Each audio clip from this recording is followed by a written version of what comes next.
Hello అందరికి welcome back to Dolly dumplings. ఇవాల్టి video వచ్చేసి మసాలా వడల్ని మనం బయట బండి మీద తింటూ ఉంటాం కదండి. అదే టేస్ట్తో ఇంట్లోనే హైజీన్గా ఎలా ప్రిపేర్ చేసుకోవాలో ప్రాసెస్ ఏందో చూసేద్దాము.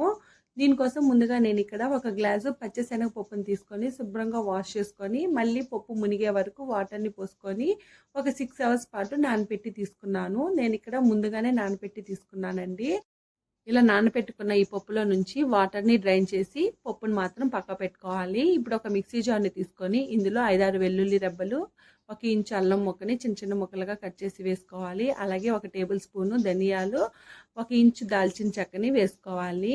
ఇందులోనే 1 ఎండుమిరపకాయ, అలాగే 2 కారం గల పచ్చిమిర్చిని వేసుకొని మూత పెట్టుకొని కచ్చా పచ్చాగా మిక్సీ పట్టుకోవాలండి. మీకు స్పైస్ కావాలి అనుకుంటే మాత్రం ఇందులో 2 ఎండుమిరపకాయలని వేసుకోండి.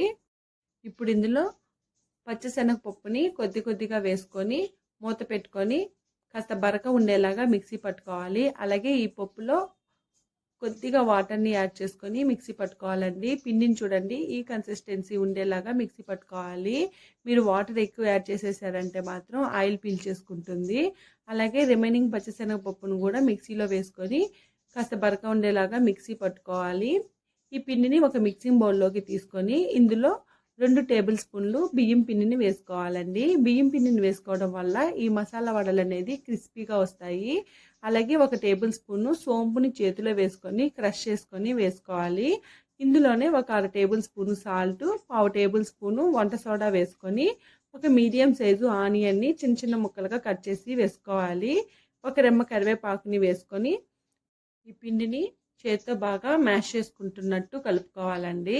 ఇలా కలుపుకున్న తర్వాత సాల్ట్ సరిపోయిందో లేదో చెక్ చేసుకొని సాల్ట్ని అడ్జస్ట్ చేసుకోవాలి. అలాగే చూడండి, వడలు వేసుకోవడానికి కన్సిస్టెన్సీ ఈ విధంగా ఉండేలాగా చూసుకోవాలి. ఇప్పుడు దీన్ని పక్కకు పెట్టేసి స్టవ్ ఆన్ చేసుకొని కడాయి పెట్టుకొని వడలు వేసుకోవడానికి సరిపడా ఆయిల్ వేసుకోవాలి. ఆయిల్ వేడైందో లేదో చెక్ చేసుకొని ఈ మసాలా వడలు మీకు ఏ సైజులో కావాలో ఆ సైజుకి తగ్గట్టు కొద్దిగా పిండిని తీసుకొని అరిచేతికి కాస్త వాటర్ని అప్లై చేసుకొని వేళ్ళతో రౌండ్గా ట్యాప్ చేసుకొని ఆయిల్లో నెమ్మదిగా వేసుకోవాలండి. అలాగే మసాలా వడల్ని మరీ పల్చగా తట్టేసుకోవద్దు, కాస్త మందంగానే వేసుకోవాలి. ఈ విధంగా ఆయిల్లో నెమ్మదిగా వేసుకొని మంటని మీడియం టు హై ఫ్లేమ్లోకి అడ్జస్ట్ చేసుకుంటూ ఈ మసాలా వడల్ని కాల్చుకోవాలండి. అలాగే కడాయికి ఎన్ని సరిపోతాయో అన్నే వేసుకోండి. ఎక్కువ వేసేసారంటేను ఫ్రై అవ్వడానికి టైం పడుతుంది, అలాగే ఆయిల్ కూడా పీల్చేస్తుందండి. ఈ విధంగా లైట్ గోల్డెన్ బ్రౌన్ కలర్కి చేంజ్ అవ్వగానే వీటిల్ని పక్కా తీసుకోవాలి. అదేవిధంగా రిమైనింగ్ పిండిని కూడా వడలుగా తట్టుకొని ఆయిల్లో వేసుకొని డీప్ ఫ్రై చేసుకోవడమేనండి.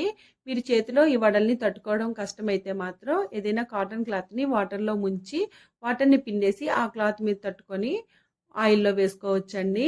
చూడండి, ఇక్కడ మసాలా వడలు అనేది రెడీ అయిపోయాయి. బయట క్రిస్పీగా లోపల సాఫ్ట్గా చాలా బాగుంటాయండి. మీరు కూడా తప్పకుండా ట్రై చేసి మీకు ఎలా కుదిరిందో కామెంట్ చేసేయండి. అలాగే మరిన్ని రెసిపీస్ కోసం మన ఛానల్ని సబ్స్క్రైబ్ చేసుకొని నోటిఫికేషన్ సింబల్ని ఆన్ చేయండి. Thank you for watching.